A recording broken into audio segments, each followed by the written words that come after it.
todos, aqui quem fala é o João, eu sou um professor de História e recentemente também eu sou um especialista em Filosofia e Teologia. Hoje eu gostaria de trazer para a discussão um tema que me parece muito pertinente, que trata-se da apologia de um padre apologista, de um filósofo e de um teólogo chamado Justino de Roma, Justino o Mártir. Talvez você pense que eu já tenho um vídeo onde eu abordo o tema do Justino, que é um vídeo que tem como título uma provocação nietzschiana, que é o cristianismo e o platonismo para o povo, em forma de uma pergunta. Sim, tem esse vídeo, mas a abordagem que eu dei a esse vídeo foi uma abordagem puramente nietzschiana. O ângulo de visão era o ângulo de Nietzsche. Né?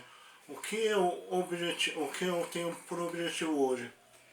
Tratar do tema Justino mais de uma forma teológica, um olhar teológico sobre Justino, tratar da obra de Justino no contexto de com um olhar teológico. É esse o objetivo aqui, olhar com um olhar mais teológico do que filosófico, muito embora Justino, além de teólogo, seja filósofo. E ele dialoga com os filósofos anteriores a eles, que são os filósofos gregos. Mas vamos tentar fazer um olhar teológico. Então eu penso que para compreender Justino, é necessário compreender o contexto social, político, geográfico e cultural da Palestina e de Israel no período do nascimento de Jesus Cristo. Então, vamos contextualizar, vamos fazer esse contexto. Nesse período, o Império Romano é o maior império do planeta Terra. Nesse período. E ele anexou Israel ao Império Romano. Anexou a Palestina ao Império Romano. E dividiu no primeiro século Israel em reino da Judéia, província da Judéia e Samaria. E depois, posteriormente, dividiu ao meio a parte de Israel, onde hoje é Cisjordânia, e transformou na Síria Palestina, que foi onde Jesus nasceu. Então, dado esse contexto, vamos para o primeiro ano do primeiro século. Nasce Jesus. E como eu disse que o olhar seria teológico, né? Então vamos analisar à luz das Escrituras, à luz das letras sagradas. Quando Jesus nasce, cumpre-se a profecia, uma profecia de um profeta messiânico, Isaías. Isaías no capítulo 7, versículo 14, ele dirá: portanto, o Senhor vos dará um sinal. Eis que a Virgem conceberá e dará à luz a um filho, e seu nome será Emanuel, que significa Deus conosco. Então, Jesus nasce e cumpre-se essa profecia. A Virgem, pela obra do Espírito Santo, e isso analisando a luz das Escrituras, por meio do Espírito Santo, a Virgem concebe a luz a um filho, e o seu nome será Emanuel. Pois bem, infância e juventude de Jesus praticamente não são mencionados na Bíblia.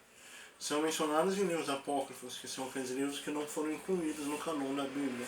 São livros considerados deuterocanônicos, fora do canon oficial da Bíblia, como a infância de Jesus, segundo São Tomé.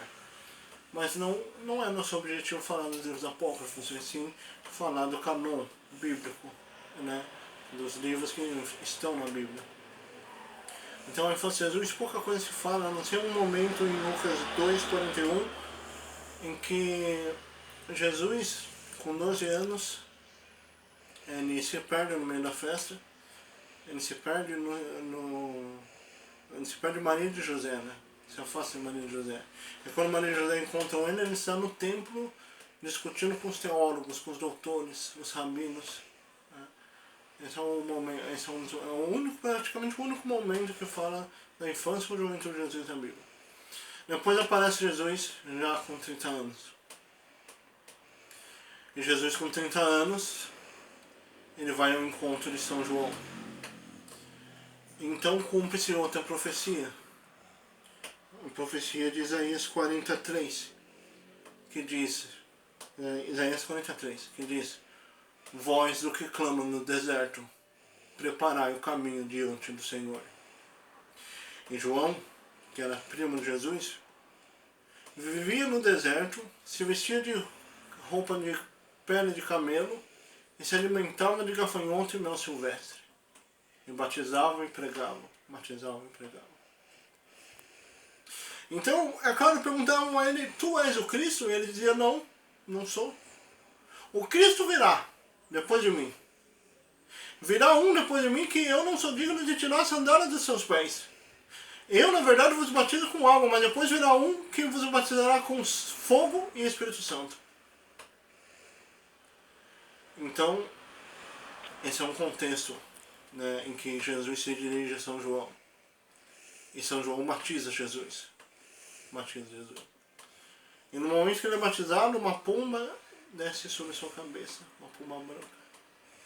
E uma voz clama no céu, eis o meu filho amado. Então Jesus começa a sua pregação, que são as boas novas, né? E o que são as boas novas? As boas novas são basicamente uma anunciação. A anunciação de que não há mais contradição entre o humano e o divino. Que não há mais a necessidade de intermediários. Porque o reino dos céus está em vós. O reino dos céus, os quais fala Jesus, Cristo, são luzes interiores. Sentimentos nobres, sentimentos elevados, sentimentos inocentes, que nunca se mostrarão raivosos, que nunca se mostrarão vingativos, que nunca se imaginariam colocando homens contra homens. Sentimentos puros, inocentes. Esse é o reino dos céus. E o reino dos céus é aqui agora, ele está em vós. É claro, Jesus dirá coisas que nunca foram ditas por outro. Ele dirá coisas que jamais se ouviu. E por isso ele será acusado de agitador popular e de incitar o povo judeu contra Roma. E será condenado à pena de morte na crucificação. Então, no momento que ele é crucificado, cumpre-se a profecia de Isaías 53:5, que diz o seguinte: mas ele foi ferido por nossas transgressões e moído por nossas iniquidades. O castigo que nos traz a paz estava sobre ele, e pelas suas pisaduras fomos sanados. Ele foi moído pelos nossos pecados, transpassado pelas nossas iniquidades. O castigo que nos traz a paz estava sobre ele. Pois bem, então vamos fazer um panorama do primeiro século, para a gente avançar para o segundo e encerrar.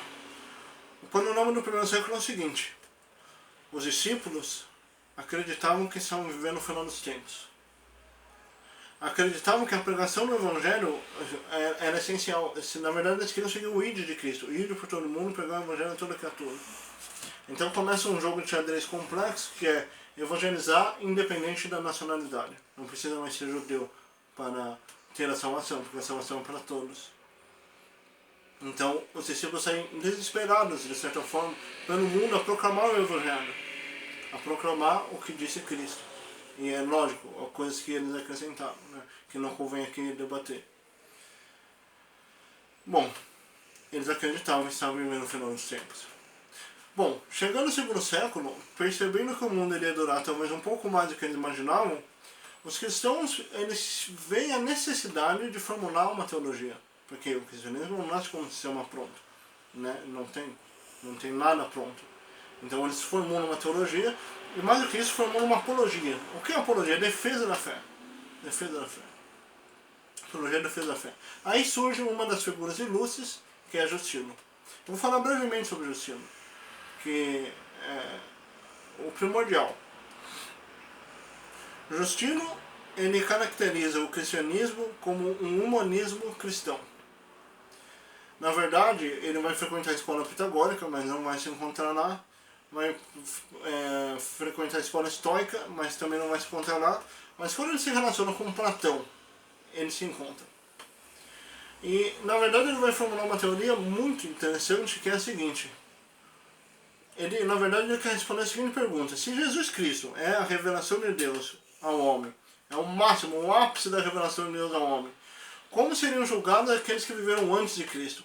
Como seriam julgados aqueles que não conheceram a verdade? Então o Justino, genialmente, faz uma coisa genial. Ele vai dizer: era perfeitamente possível ser cristão sem Cristo. Ele vai usar um termo grego, logos, porque estuda muito filosofia grega. Vai dizer, o logos se revelou em muitos momentos anteriores à sua encarnação. E ele usa o termo logos como todo conhecimento. O logos, quer dizer todo conhecimento, que se fez carne, né? Segundo o Evangelho de São João, no princípio era o verbo, e o verbo estava com Deus, e o verbo era Deus, e tudo foi feito por intermédio dele. Tal que veio para o logos, no princípio era o logos, e o logos estava com Deus, e o logos era Deus, e tudo foi feito por intermédio dele. E sem ele nada do que se fez teria feito. Ele veio para o que era seu, constituindo no capítulo 2. Mas os seus não o aceitaram, então ele estendeu seus braços para que todo aquele que nele crê não pereça, mas tenha vida eterna. Dessa forma, na visão de Justino, Sócrates, por exemplo, que falava de um outro mundo além desse, e Platão, são cristãos. São cristãos. O Logos se revelou de muitas maneiras antes. Se revelou a Moisés, se revelou a Abraão, se revelou a Isaac, a Jacó, e se revelou inclusive a Platão e Sócrates.